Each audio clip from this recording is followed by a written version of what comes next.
If you close your eyes and hear the name Lebanon, what is the first thing that crosses your mind? War? And its military sites. Economic collapse? Or a land buried under the rubble of history? Mainstream media has long painted this dark, one-sided picture. But let us take a step further, beyond the headlines. Say a hospital in the city of Tyre has been damaged by Israeli airstrikes. Beneath the shadow of its majestic limestone peaks lies a world completely unexpected, a hidden Switzerland in the heart of the Middle East, a place where time itself seems to have forgotten its way home.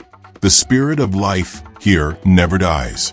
From the very moment the sun rises, the rich aroma of freshly baked minutiae flatbread and creamy labna cheese drifting from roadside stalls declares a stubborn truth. In this land, life must go on, and it must be celebrated, no matter how harsh the reality gets. We leave the coastline behind and venture deep into the highlands, toward the rural heart of Lebanon. A place where time seems to slow down and the rhythm of life is dictated entirely by nature.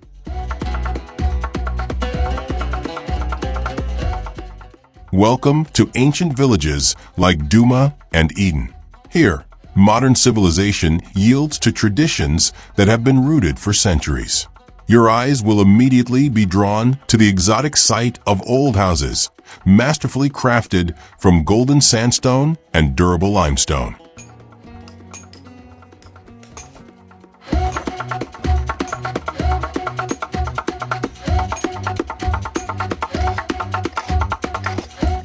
Their triangular roofs are lined with terraced red terracotta, standing in sharp contrast against the majestic backdrop of lush green mountains.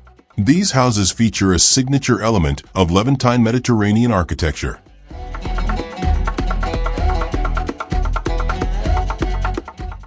Large, elegant three-arched windows, which locals affectionately call the eyes of the house. These windows are designed not just to capture the alpine sunlight, but to symbolize openness. In villages like these, privacy is a foreign concept. Breakfast, but they also have horses, they have donkeys.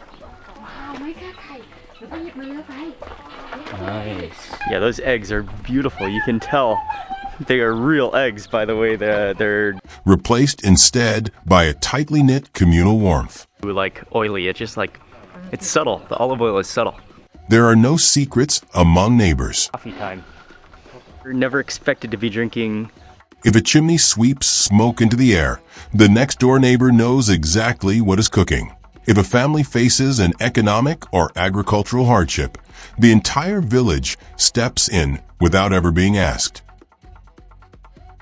Yet, living the high country of Lebanon is a story of brutal adaptation and fierce resilience. When the beautiful summer gives way to an unforgiving winter,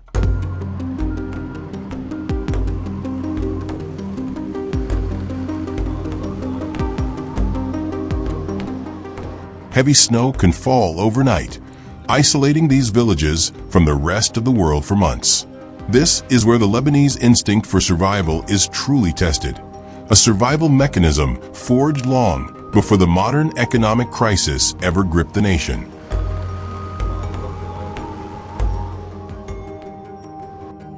To endure the harsh winters without relying on the grid, the women of the highlands practice an ancient culinary art called mune, the traditional preservation of summer's bounty for the winter freeze. This is not a mere hobby. It is a survival guarantee. In cold stone-walled kitchens, they stay busy boiling fig jams, drying wild zader herbs, and submerging hand-rolled labna cheese in jars of pure olive oil, so they remain preserved for months without electricity. If we climb even higher into the remote pastures of the hinterland, we encounter traditional shepherds who spend their lives migrating with their livestock.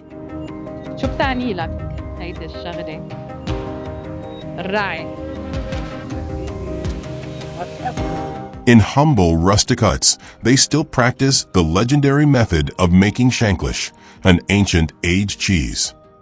يعني مصحفنا نحن من سنة 1871 لهلا ندعو في هالشغلة. جدي الوي وجدي وهي وأنا. سنة 1871 بالضبط. Fresh goat's milk is fermented, the butter is separated, and the remaining curds are molded into dense, compact spheres. These cheese balls are then rolled in a vibrant blend of dried herbs and chili flakes before being left to ferment in dark spaces until they harden. The skin of these shepherds may be weathered and burned by the midday mountain sun, only to freeze when night falls. موسم الصيف حسين بيتكل على They are the ones who feel the crushing weight of the country's fuel and power crises most acutely. تيع بين التلال وبالليل Yet, from the hard stones of these mountains and the freezing snow, we learn a profound truth. The people of rural Lebanon never wait for rescue. ما خاوفوا ليكون قائد.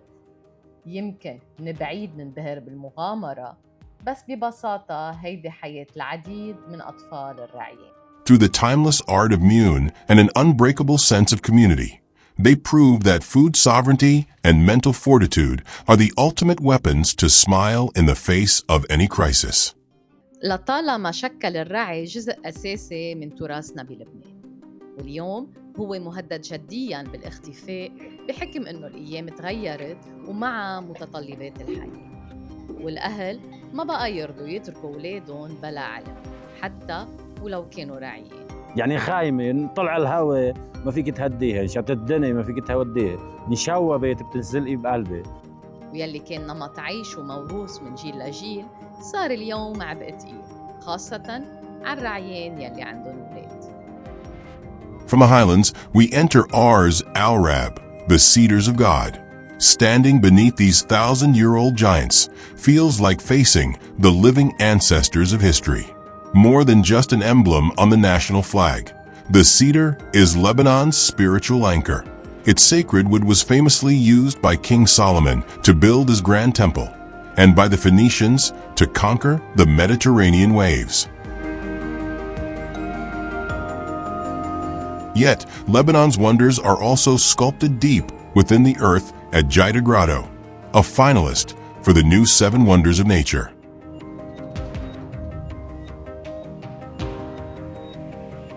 In this subterranean masterpiece, we glide by boat over crystalline waters, surrounded by colossal stalactites that hang like a phantom cathedral, offering a mystical stillness that stands in stark contrast to the chaotic world above. Returning to the surface, our trail leads to Harissa, where a monumental 15-meter bronze statue of the Virgin Mary overlooks the Bay of Jouni. Behind her, the Grand Basilica is uniquely shaped like an upside-down Phoenician ship, a poetic symbol that faith in this land will never sink. In these sanctuaries, where church bells echo through the mountains, the Lebanese people renew their hope and gather the strength to stand tall against any crisis. Leaving the mountains, we cross the fertile Bekaa Valley toward Baalbek, home to the world's most monumental Roman temple complex.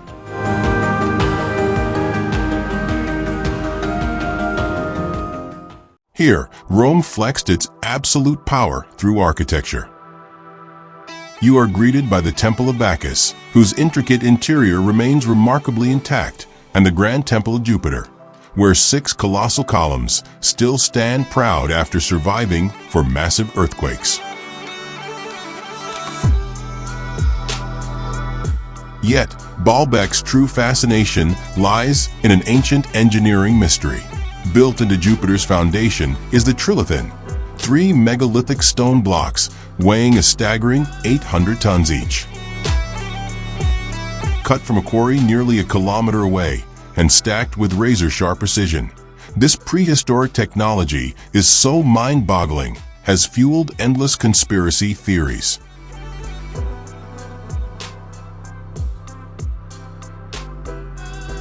For historians, it is a testament to the genius of the Phoenicians, later built upon by the Romans and Byzantine empires.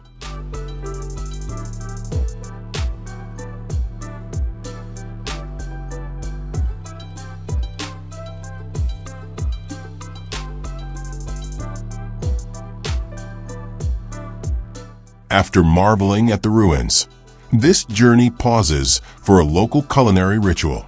Along the ancient streets, traditional clay ovens beckon travelers to taste the legendary sfiha of Baalbek. Cheers.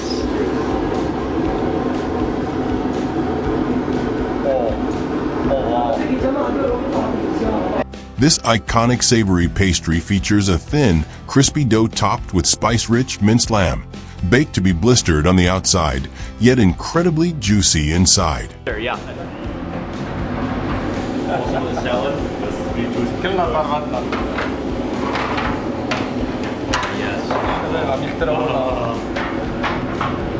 Savoring this under the shadow of Roman columns proves that Lebanon's history is not just seen, but tasted through flavors unchanged for centuries. I like to eat it right off the skewer. Yes. Yes. So my first bite is going to be like this. Look at that. Look at that juices. It's dripping on my hand.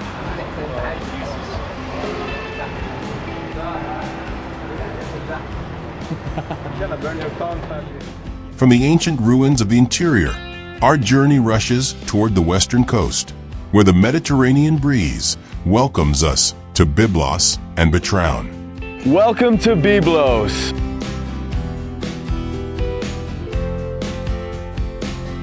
This city dates back to the era when the Phoenician alphabet was created, making it a place loaded with so much history and charm. These ancient Phoenician ports, among the oldest continuously inhabited cities on Earth.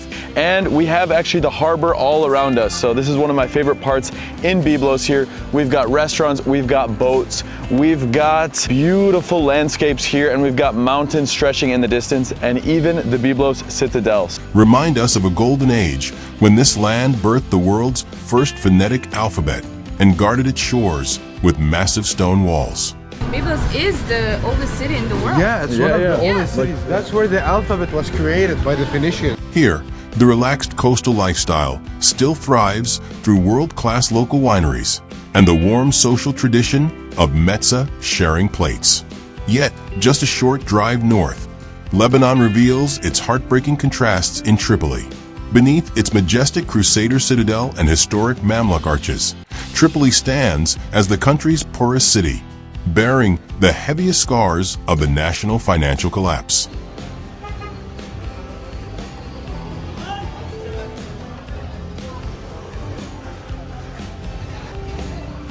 Here, daily life is a battle against severe power outages and bread lines. Yet, even in the darkest streets, the city refuses to lose its soul. Found in the bustling traditional bakeries and the iconic sweet shops like Al Halab, where a single bite of halawat al-jibn offers a momentary escape from reality. Finally, all roads lead back to Beirut, the capital. Like the mythical phoenix, Beirut has been destroyed and rebuilt 7 times throughout history. It is a vibrant social mosaic where church bells and the Islamic call to prayer intertwine in the same air. Today, despite a banking crisis that has frozen their life savings, the Lebanese people defy despair with a unique golden rule. Live for today, because tomorrow is guaranteed to no one. This is not recklessness, it is cultural rebellion. By filling the coastal restaurants and keeping the music alive, they prove that the true soul of Lebanon cannot be measured by inflation or crisis. It lives in the fierce, unbreakable spirit of a people who love life too much to ever be broken.